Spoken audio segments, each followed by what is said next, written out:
বিসমিল্লাহির রাহমানির রাহিম। সূরা 6 আল আনাম, আয়াত 116।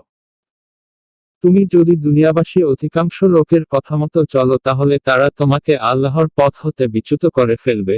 তারা তো শুধু অনুমানের অনুসরণ করে, আর তারা শুধু অনুমান ভিত্তিক কথা বলে। আয়াতের তাফসীর। আর যদি তুমি দুনিয়ার অধিকাংশ লোকের কথামতো চলো, তাহলে তারা তোমাকে আল্লাহর পথ হতে বিচ্যুত করে দেবে। তারা তো শুধু অনুমানের অনুসরণ করে এবং তারা কেবল অনুমানভিত্তিক কথাবার্তাই বলে থাকে।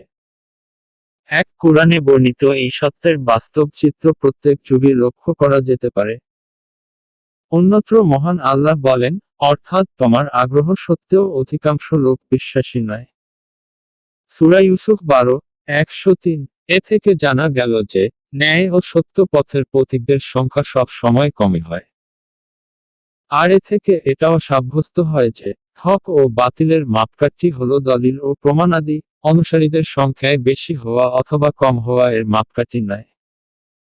অর্থাৎ এমন নয় যে, যে কথাটা অধিকাংশ মানুষ অবলম্বন করেছে সেটাই হক এবং যেটা অল্প সংখ্যক লোক অবলম্বন করেছে সেটা বাতিল। বরং উল্লেখিত ওই কুরআনী তত্ত্ব ও বাস্তবতার ভিত্তিতে এটাই বেশি সম্ভবপর যে, হকপন্থীরা সংখ্যালঘু এবং বাতিলপন্থীরা সংখ্যাগুরু হবে। আর এর সমর্থন সেই হাদিস থেকেও হয়, যাতে নবী করিম সাল্লাল্লাহু আলাইহি ওয়াসাল্লাম বলেছেন, আমার উম্মত ৭৩ দলে বিভক্ত হয়ে যাবে এবং এর মধ্য থেকে কেবল একটি দল জান্নাতি হবে, অবশিষ্টরা হবে জাহান্নামী। আর এই জান্নাতি দলের নিদর্শন সম্পর্কে তিনি সাল্লাল্লাহু আলাইহি ওয়াসাল্লাম বলেছেন, যারা আমার ও আমার সাহাবার তরিকার উপর কায়েম থাকবে। আবু দাউদ সুন্নাহ অধ্যায়, তিরমিজি ঈমান অধ্যায়। আয়াত 117। কোন ব্যক্তি আল্লাহর পথ হতে বিভ্রান্ত হয়েছে তা তোমার রাব্ব নিশ্চিতভাবে অবগত আছেন, আর তিনি তার পথের পথিকগণ সম্পর্কেও খুব ভালোভাবে জ্ঞাত রয়েছেন। আয়াতের তাফসীর।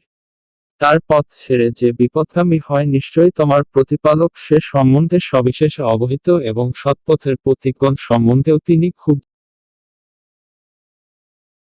জানেন।